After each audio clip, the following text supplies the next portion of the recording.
Ntendeza Kristo era nebaza Katonda olw'ekirabo eky'obulamu kyawadde ggwe wamu nange mu kuba nti tukyasobola okwatulira ddala nti Yesu ye Mukama. Amannya nga bulijjo Mazima Kenneth era njagala okubeera nga nebaza Mukama Katonda waffe akuumye ggwe wamu nange okuba nti n'olunaku lwalwo tukyasobola ddala okwatula nti Yesu ye Mukama. Mwebaza olw'obulamu bwo, famire yo n'olw'emirimu egy'emikono gyo. Olunaku olwaleero tugenda kuba nga tutunuulira olunyiriri olw'ekkumi mu kitabo kino eky'Abefeso essula ey'okubiri. Jjukira kaakati nno twakatambulira ddala emyezi egigenderedde nno ddala nno mu kuweza omwaka nga tuli mu kitabo kino so nebaza Katonda olw'olugendo luno lwe tutambudde ate era nga tukyalutambula.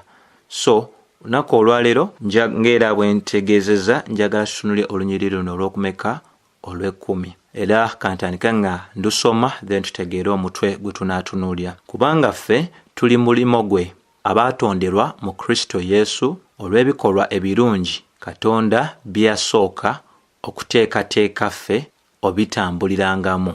Kubanga ffe tuli mulimo gwe abaatonderwa mu Kristo Yesu olw'ebikolwa ebirungi Katonda bye yasooka okuteekateeka ffe okubitambulirangamu. Kati nno awo tugenda osimba amakanda era wansi w'omutwe ogugamba tuli mulimo gwe ogutondeddwa mu Kristo olw'ebikolwa ebirungi. Tuli mulimo gwe ogutondeddwa mu Kristo Yesu olw'emirimu emirungi. So waliwo ebintu bya mirundi ng'etaano bye tusobola okuba nga twekkaanyiza ddala. Ensonga esookera ddala y'eno wammanga, kubanga ffe tuli mulimo gwe. Ensonga ey'okubiri, abaatonderwa mu Kristo Yesu. Ensonga ey'okusatu, olw'ebikolwa ebirungi. Ensonga ey'okuna, Katonda bye yasooka okuteekateeka. Then ey'okutaano, ffe okubitambulirangamu. So ebyo ebintu bya mirundi nga etaano bye njagala twekkaanye. Era mu ntandikwa kikulu nnyo ffe okutegeera titugenda otuuka ku lunyiriri luno olw'ekkumi. Pawulo yali yamaze dda okubeera nga atulaga ngeri ki gye tulokolebwamu n'engeri ki gye tutasobola kuba nga tulokolebwamu. Tweyambisa Befeso essula ey'okubiri olw'omunaana n'olw'omwenda nga bwe twalaba omulundi guli. Ekitegeeza nti waliwo engeri ennuŋŋamu gye tusobola okuba nga tulokolebwamu ate n'obeerawo n'engeri etali nnuŋŋamu ey'okuba nti abantu bafuna kye tuyita obulokozi. Era kikulu nnyo otegeera nti Pawulo yanywereza ddala ensonga bulungi eri Abefeso ng'abalagira ddala nti omulimo gwonna ogw'obulokozi obwabwe gwali gwesigamye ku kisa kya Katonda si bikolwa. Era ensonga eyo y'ensonga y'emu naffe gye tugwanidde okuba nga tunnyonnyokera ddala bulungi. Omulimo gwonna ogw'obulokozi bwaffe gwesigamye ku kisa kya Katonda si bikolwa. So mu lunyiriri olw'ekkumi Pawulo okuyita mu kalaamu ye ey'ekitume yagendera ddala maaso okubeera nga ategeeza Abefeso oba nga abamanyisa obuteesulira ogwannagamba eri obulamu obw'obutukuvu nga babutunuulira okuba nti tebulina kye bugasa mu kuba nti yali atadde essira lye ery'amaanyi ku kye tuyita ekisa kya Katonda. Ng'era bwe tusobola n'okulaba mu Baluumi essula esooka paka olw'okubiri ti kaakano twongere okwonona kubanga tetuli wansi w'amateeka katuli wansi w'ekisa. Kati ne mu Befeso okuba nti yali yalaze dda nti obulokozi bwonna tebwesigamye ku bikolwa by'omuntu n'obula bwesigamye ku kisa kya Katonda. Ekyo yakirowooza olw'Omwoyo Omutukuvu nti wayinza okubeerawo mu Befeso abagamba nti katusobola okutambula nga bwe twagala. Ekyo omutume n'agamba ewaawo nedda. So tutandikire ddala nga tutunuulira ekigamba nti kubanga ffe tuli mulimo gwe. Kikulu nnyo okutegeera ekigambo ekyo kubanga ekigambo ekyo kyekigambo kyekimu kyakozesa mu lunyiriri olw'omunaana bwe twali tulutandikako. Yakozesa ekigambo ekyo ekigamba nti kubanga mwalokoka. Ekigambo ekyo kubanga kitegeeza entambula ey'ekirowoozo omuwandiisi ono kyali agezaako okubeera nga anogaanya oba nga annyonnyolera ddala, kubanga bw'agamba nti mu Lwekumi ffe okwogera okwo kwaffe kutegeereza ddala oba kwogera kwabo bwe twatandika ddala nga tulaba mu lunyiriri olusookera ddala Pawulo bwe yagamba nti era nammwe yabazuukiza bwe mwali nga mufiiridde mu byonoono n'ebibi byammwe. So ffe kikiikirira abantu ab'emirundi ebiri, kikiikirira Abayudaaya ne Bannaggwanga, ng'era ne bwe tulaba mu lunyiriri olwokusatu bwe yagenda maaso n'anyweza nti era naffe ffenna, bw'agamba era naffe ffenna azingiramu Abayudaaya ne Bannaggwanga. Era ensonga y'emu osobola n'ogiraba mu Baluumi essuula ey'okusatu olunyiriri olw'omwenda, omutume Pawulo bwe yagenda maaso n'okuba nga anyweza okulaga embeera eyali ey'Abayudaaya n'Abannaggwanga. Tusoose okuwaabira Abayudaaya era n'Abayonaani nti bonna bafugibwa ekibi. So embeera eno ennyonnyolwa mu bitabo eby'enjawulo nti abeetaaga obulokozi si Bannaggwanga bokka wabula n'Abayudaaya. So enjogera eyo y'ogamba nti ffe era esobola okutegeeza abo Katonda beasiima okubeera nga abawa ekisa kye ekirokola, kubanga nga bwe twalaga si buli muntu yenna wakola ki wakulokoka, ne waliwo abo Katonda basiimye n'asembeza ekisa kye gye bali, ng'era Baluumi 9:10 paka 10 enywereza ddala nti ng'abaana tebannazaalibwa Katonda yalonda abalina okuba ababe n'abo beateesa okuyitako. Bw'agamba tuli mulimo gwe ayogera ku Katonda, naye omulimo kye kigambo eky'Olyonaani ekitegeeza ekyo ekikoleddwa, ng'era ne Baluumi 1:2 bwenywereza ddala. Mu Luzungu bw'okozesa ekigambo mulimo kitegeeza obulungi obw'ekyo ekiba kikoleddwa omuntu, obulungi obw'ekyo ekiba kikoleddwa omuntu. So bw'oba otunuulidde obulambulufu bw'olunyiriri luno oba ekyawandiikibwa kino, kikulu nnyo gwe okutegeera nti Bayibuli bw'egamba nti ffe tuli mulimo gwa Katonda. Kikyetegeeza, etegeeza ensonga emu. Ensonga eyo gyetegeeza eno wammanga. Ensonga gyetegeeza y'ensonga ey'okugamba nti Abakristaayo ffe okubeera nga tuli mulimo gwa Katonda kitegeeza nti tuweereddwa ebisaanyizo ebijja, twaweebwa ebisaanyizo ebijja mu kuzaalibwa kwaffe okw'omulundi ogwokubiri. Ensonga lwaki bw'oba osomye Abafiripi essuula esookera ddala olunyiriri olw'omukaaga egamba nga ntegeedde ddala kino, nga oyo eyatandika omulimo omulungi. Bwe twogera ku nsonga eno ffe ey'okuba nti tuli mulimo mulungi, era kirina okuba nga kitegeereka ddala nti omulimo omulungi guno mulimo gwa Katonda. Obulokozi mulimo gwa Katonda, si mulimo gwa muntu yenna. Katonda mwene yatwetandikirako era eyatandika omulimo ogwo omulungi ku ffe okubeera nga atuwa ebisaanyizo eby'enkizo oba eby'enjawulo. Ekyo kyatandika mu ffe, ekyawandiikibwa kiraga nti wagutuukiriza okutuusa ku lunaku olwa Kristo.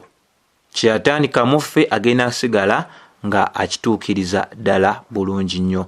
Era bwe osomye Bafiripi essuula ey'okubiri olw'13 anyweza nga agamba nti kubanga Katonda yakoza mu mmwe okwagala n'okukola olw'okusiima kwe okulungi. Katonda yakoza, waliwo omulimo Katonda gwe yatandika mu ffe, era yatusobozesa okubeera nga tukola ebyo ebisiimibwa era ebyo ebigwa mu kwagala kwe. Ensonga emu gy'olaba mu Baebbulaniya essuula 13 olw'2 paka 21. Bw'oba osomye ne weekaanya ate ensonga ey'okubiri gye tulabye mu Befeso bw'egamba nti kubanga ffe tuli mulimo gwe ogwatonderwa mu Kristo. Kikyategeeza bw'agamba mu nsonga eno twatonderwa mu Kristo. Kibuuzo ekisookera ddala kwe kutegeera nti ddi lwe twatondebwa mu Kristo, oba ekibuuzo ekisookera ddala baani abaatondebwa mu Kristo. Si balala wabula be twalaba mu ssuula esooka olunyiriri olw'okuna paka olw'okutaano abaalondebwa ate era ne bayawulibwa, era abo Kristo be yafiirira, ate era abo abaali bafiira mu bibi byabwe ne bazuukizibwa wamu ne Kristo Yesu, ne batuuzibwa wamu ne Kristo Yesu mu bifo eby'omu ggulu, era abaalokolebwa olw'ekisa. Era ekigambo kino okutondebwa ky'ekigambo kye kimu mu Lyonaani ekitegeeza okukola oba okubumbabumba, okukola. So era ekibuuzo ekyokubiri kisobola okubeera nti ddi lwe twatondebwa mu Kristo, ddi lwe twatondebwa mu Kristo.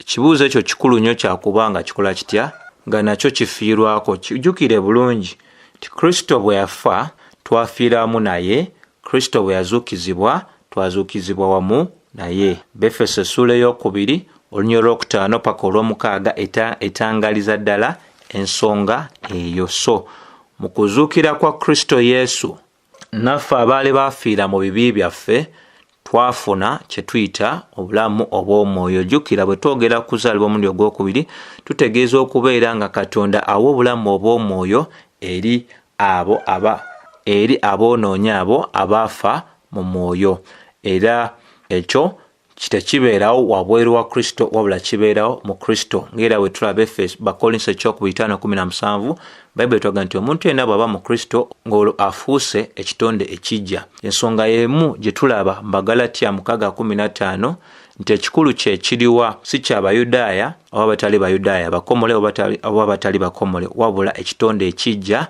mu Kristo Yesu. Ensonga era gy'olaba mu Befeso 4:24 tuteekeko omuntu omujja we yakolebwa ng'agoberera ekikula kya Katonda mu butukuvu, mu butuukirivu obwannamaddala n'obutukuvu.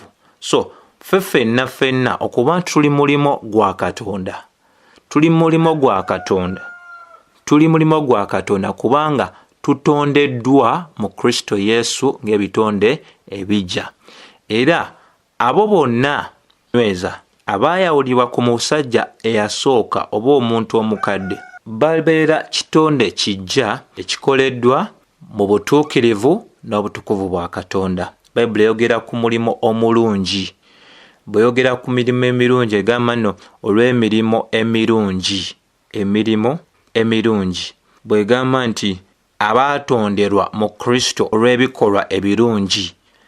Kati bwe tutuuka ku nsonga eno y'ebikolwa ebirungi, weewali obukulu bw'olunyiriri lwe tuliko, era kye kinyusi nti abo bonna Kitaffe be yalonda okuba ababe mu Kristo Yesu yabatonda n'abawa ebisaanyizo eby'enjawulo ebibaawula ku abo abaana aba Sitaani abafugibwa ebikolwa eby'obulabe. Ekitegeeza nti abaana ba Katonda balina empisa ezibaweebwa oba ezibasuubirwamu, era empisa ezo zibeera nga si za bulabe, wabula abaana aba Sitaani babeera n'empisa nga za bulabe. Ekisooka boonoona eri Katonda era ne boonoona n'eri bantu bannaabwe. So okutegeera obukulu obw'ensonga tulina okuba nga tutegeera ddala ensonga eno Pawulo bw'agamba nti abaatonderwa mu Kristo Yesu olw'ebikolwa ebirungi.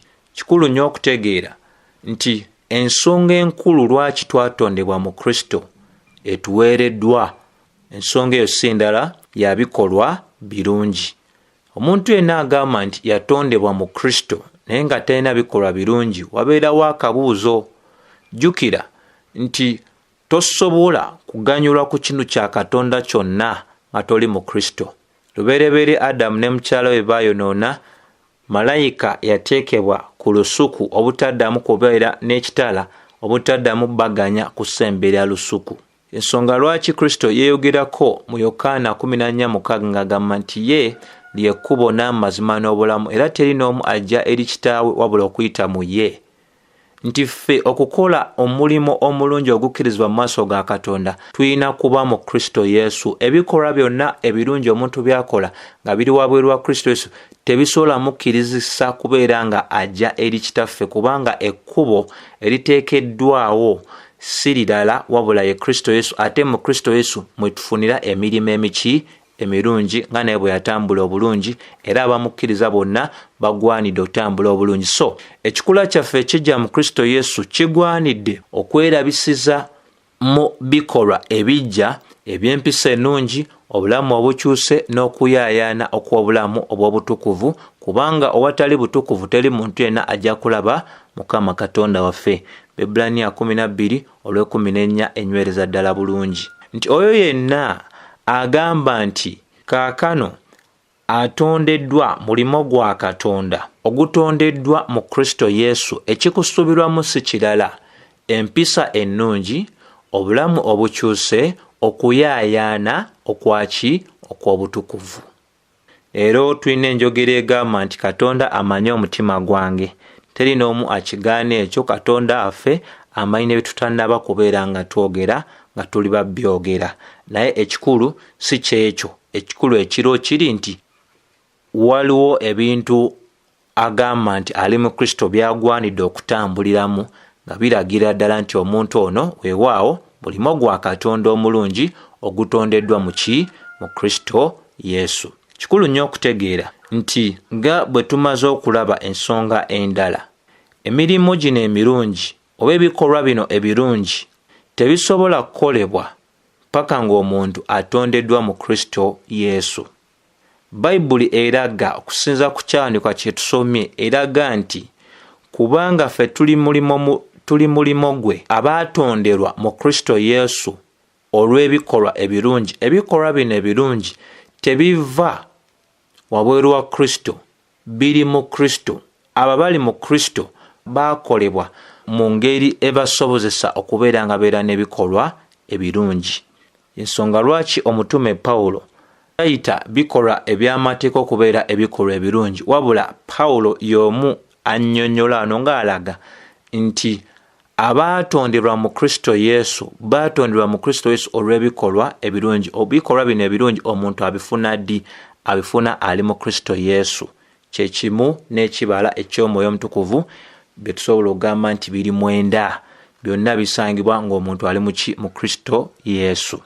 Otwala ekyokulabirako nga twogera ku nsonga eyo. Bw'oba otunuulidde Matayo essuula ey'okutaano olunyiriri lw'e14 paka olw'e16 egamba nti mmwe muli musana gwa nsi. Ekibuga bwe kikubibwa ku lusozi tekiyinza kukisibwa. Olw'e15 so tebakoleeza ttabaaza okugivuunikira mu kibbo, wabula okugiteeka waggulu ku kikondo kyayo, nayo ebaakira bonna abali mu nju. Nti twala ekyokulabirako ekya ttabaaza Mukama waffe gy'akozesezza. Bw'ebeera nga kituufu eyakibwa olw'ekigendererwa eky'okwekitangaala. Tukolebwa mu Kristo olw'ekigendererwa eky'ebikolwa ebirungi. Kyova olw'e16 Nzika agamba kale omusana gwammwe gwakenga bwe gutyo mu maaso g'abantu, balabenga ebigambo ebirungi oba emirimu emirungi oba ebikolwa ebirungi bye mukola, balyoke bagulumize Kitammwe ali mu ggulu. Nti Katonda yeefunira ekitiibwa kye nga abo abagambibwa nti baana be batambulira mu ngeri eyo emuweesa ekitiibwa. Ebyandiikibwa bingi binyweza ku nsonga eyo, n'ebikola batume 9:36 yogera ku mukyala ayitibwa Dokas eyalina emirimu emirungi ennyo n'okubeera nti yafangayo eri abantu ab'enjawulo. Bakolinso 2 essuula y'omwenda 7 paka 8 Bayibuli enyweza ddala bulungi. Abatali baakusindikirizibwa mu kuwaayo, Katonda naye abaweera ddala ekisa okubeera nga akibaweera ddala mu muyiika olw'emirimu emiki oba ebikolwa ebirungi ddala. Era y'ensonga y'emu gye tulaba ne mu Timoseewo esooka essuula ey'okubiri 8 paka 10 nti abakyala abalokole balina engeri gye basuubirwamu okuba nga beeyisaamu, n'ennyambala yaabwe n'entereeza yaabwe ey'enviiri tebalina kubeera nga banoonya okuba nga beerabisa oba mu ngeri emu oba endala nga basikiriza abantu gye bali, wabula enneeyisa yaabwe n'ennyambala yaabwe n'engeri gye bateekateekamu enviiri byonna birina kubeera nga bya mirimu mirungi nga biweesa Mukama Katonda affe ekitiibwa. N'ebirala nga bw'osobola biraba mu Tito 2:4 paka 7 ne Timoseewo 5 olw'10 n'olw'25. So kikulu nnyo ffe okutegeera nti bwe tuba tukkiriza okusaanyizibwa okw'okukkiriza naye nga tekuzaala tekubala bikolwa, kiba kitegeeza nti tuba twasembeza enzikiriza, ekyawa ebiragiro bya Katonda. Nti omuntu yenna agamba nti agiddwako omusango olw'okukkiriza, okukkiriza okwo ne kubeera nga tekuzaala bikolwa, mu ngeri emu oba endala omuntu oyo abeera akyawa ebiragiro bya Katonda. Ensonga gy'olaba mu Yakobo essula ey'okubiri olw'18 paka olw'28, Yakobo agamba nti ndaga okukkiriza kwo nze naakulaga kye tuyita ebikolwa byange. Ekitegeereza ddala nti teri muntu yenna alina kukkiriza kulokola ate okukkiriza okwo ne kutazaala bikolwa birungi. Abadde omubbi alekeraawo okubba n'akola ebyo ebiweesa Mukama Katonda affe ekitiibwa. Ate era ebikolwa byonna ebitaliiko kukkiriza tuba tugudde mu kye tuyita amateeka, era eyo eba nsomesa nkyamu. Abantu abalowooza nti okuyita mu bikolwa bye bagenda kwefunira obwakabaka bwa Katonda, ekyo nakyo kikyamu. Era n'okukkiriza okutaliiko bikolwa, ekyo nakyo kikyamu. So walina okubeerawo okubeera nga twenkanyankanya ebintu bino, nti kubanga kukkiriza kwa namadala kuzaala ebikolwa ebirungi. Era ebikolwa ebirungi tebirina kwawukanyizibwa ne kye tuyita okukkiriza. Bw'oba weegendereza bulungi nti era ojja kulaba nti ensonga ezo Pawulo ne Yakobo bazikoonako. Pawulo bw'ayogera ku butuukirivu obujja olw'okukkiriza, atunuulira lubereberye 15 nti Ibrahim bwe yakkiriza yabalibwa okuba omutuukirivu olw'okukkiriza. Ensonga eyo era Pawulo agikomyawo n'Embalumi essuula ey'okuna. N'ate Yakobo mu Yakobo essuula ey'okubiri alaga nti okukkiriza kwa Aburahamu kwalabikira mu bikolwa bye. Ye n'abeera nga akwata lubereberye essuula ya 22, Ibrahim bwe yasabibwa okuwaayo omwana we nga saddaaka, nti ekikakaza dda nti Ibrahim yali akkiriza kye kikolwa kye ekyokuba nti yawaayo n'omwana we. Kati so omuntu agamba atya nti alina okukkiriza nga tekuliiko bikolwa? Gubanga omubiri ogutalina mwoyo. Omubiri ogulina omwoyo gwe gubeera omulamu, gutalina mwoyo teguba mulamu. So bw'ogamba nti nina okukkiriza naye nga tekuliiko bikolwa, obeera ng'omubiri oguvuddemu omwoyo. So omu ku basajja ayitibwa R.C. Sproul, kati kaakano omugenzi, yawandiika n'agamba nti okukkiriza okulamu kuzaala ebikolwa ebirungi. Naye ebikolwa bino ebirungi si gwe musingi, si gwe mulandira ogw'okuba nga tusaanyizibwa, wabula okusaanyizibwa kwaffe kuyimiridde ku mulimo ogwo omulungi Kristo gwe yatukolera, era okuyita mu Kristo mwe tusaanyizibwa. So ekyo nakyo kikulu kya kutegeera. Bwe twogera ku bikolwa n'okukkiriza, waliwo ababitabula ate ne bakola nnyo, ate ne beerabira n'okubeera nga obwesige tebulimu ebyo bakola, wabula obwesige bulimu ekyo Kristo kye yakola. So emirimu gino emirungi, ebikolwa bino ebirungi kye kibala eky'obulokozi bwaffe, ekiraga abantu nti omuntu ono yalokoka. Waliwo obeerawo amakubo ge watambulirangamu kati nga tokyagatambuliramu. Si mu kuba nti eyo yonna gye watambulira nga tokyajjukira, ojjukirayo naye nga ebigere ebyo kaakano birimu ka bureeki, nga tolaba ngeri ki gy'ogenda kuweesa Mukama Katonda ffe ekitiibwa ng'otambudde mu ngeri eyo etagwanira. So ebikolwa byaffe ebirungi mu Kristo Yesu kye kibala eky'obulokozi bwaffe, wabula si bye bikola obulokozi bwaffe. Era kano kakulu ka kutegeera nti tuyingira obwakabaka bwa Katonda olw'okukkiriza kwokka. Kankanyweze, tuyingira obwakabaka bwa Katonda olw'okukkiriza kwokka. Naye ffe okuweebwa empeera yonna oba ekirabo kyonna mu ggulu oba mu bwakabaka bwa Katonda kijja kwesigama ku mirimu gyaffe emirungi. Pawulo nga bw'anyweza mu Bakolinso ekisookera ddala essuula ey'okusatu ne mu Bakolinso ekyokubiri nti emirimu gyaffe emirungi n'emibi ku lunaku luli gijja kulamulwa. Abakoze obulungi basiimibwe, n'abatakoze bulungi obutabaako kye bafuna. So okukkiriza okwa namadala kwenkanankana ne kye tuyita okuggyibwako omusango wamu ate era n'ebikolwa. So tukola ebikolwa ebirungi si kuba nti tunoonya okusonyibwa ebibi byaffe, wabula tubikola kubanga twasonyibwa. Waliwo enjawulo. N'ekirala ekyokuna kye tulina okukwatako kyekyokuba nti Bayibuli etutegeezezza bulungi nnyo mu Befeso essuula ey'okubiri bwegambye nti kubanga ffe tuli mulimo gwe ekyo tumaze okiraba abaatonderwa mu Kristo Yesu olw'ebikolwa ebirungi. Awo wakulu nnyo nga bwe tuwaddewo obudde. Weekube mutooki muganda wange mwannyinaze gwagamba nti walokoka naye nga ensonga ey'okwesa Mukama waffe ekitiibwa si ensonga enkulu gy'oli wabula okubeera nga otambula nga bw'oyagala ng'oga Katonda y'amanyi omutima gwange n'ebisigadde.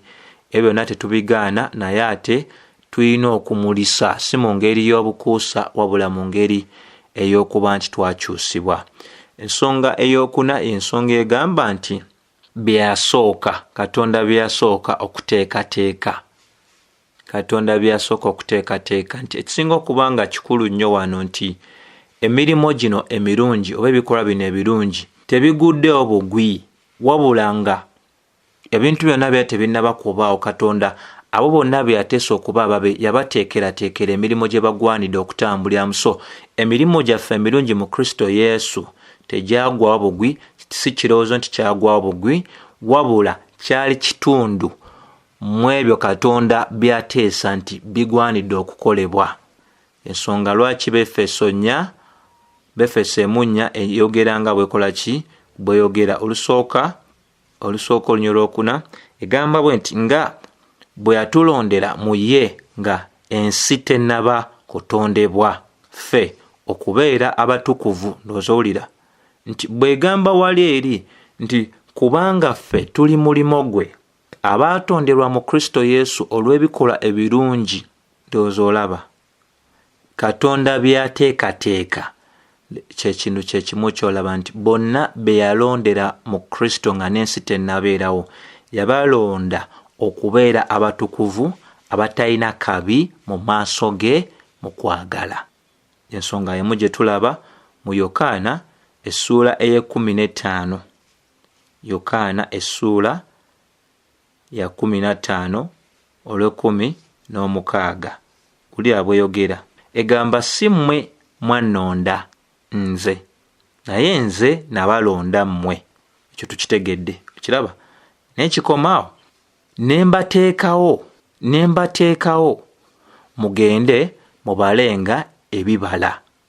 Bonna abaalondebwa kibagwanidde okubala ebibala. Ensomesa ya Bayibuli. Baluumi 8:29 naye enyweza ensonga yemu. Ekitundu kyaffe ekisembera ddala kyensonga Pawulo ate wakkirira wansi n'agamba nti emirimu gino gyateekebwa okubeera nga tukola tutya okugitambulirangamu. Ti Katonda waffe ono ow'amaanyi era ow'amagezi yateekateeka era n'asalawo nti emirimu emirungi gikolebwe abantu be nga n'emisingi gy'ensi gyali teginnabaawo.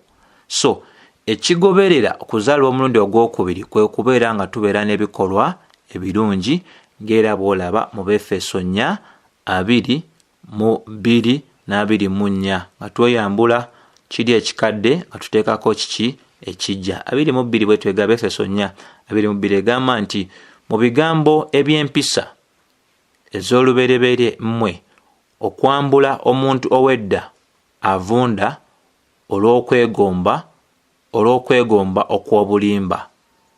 Kati mu Lwokuna agamba okwambala omuntu omujja eyatondebwa mu kifaananyi kya Katonda mu butuukirivu n'obutukuvu obw'amazima. Kyova olaba bw'otunuulira olw'okumeka olw'2:6 lugamba bw'otunuulira 2:8 lugamba eyabbanga alemenga okubba nate naye bwakiri afubenga nga akola ebirungi n'emikono gye alyoke abeerenga n'ekyokumuwa eyeetaaga. Ebyo bitusuubirwa ffe okubanga kati ge makubo ge tutambuliramu n'ekyamateeka 5:33 enyweza ensonga y'emu. Timoseewo ekyokubiri 3:16-17 enyweza ekintu kyekimu. Abafiripi 2:12-13 nga tetweredde ne Yokaana 15:8 nayo ekola ki enyweza ensonga nga y'emu. So ekikulu waneeno ekyokuba nga tutegeera nti bwe tunaaba tutuuse ku luuyi luli olulaga nti tugwande kati kutambula tutya?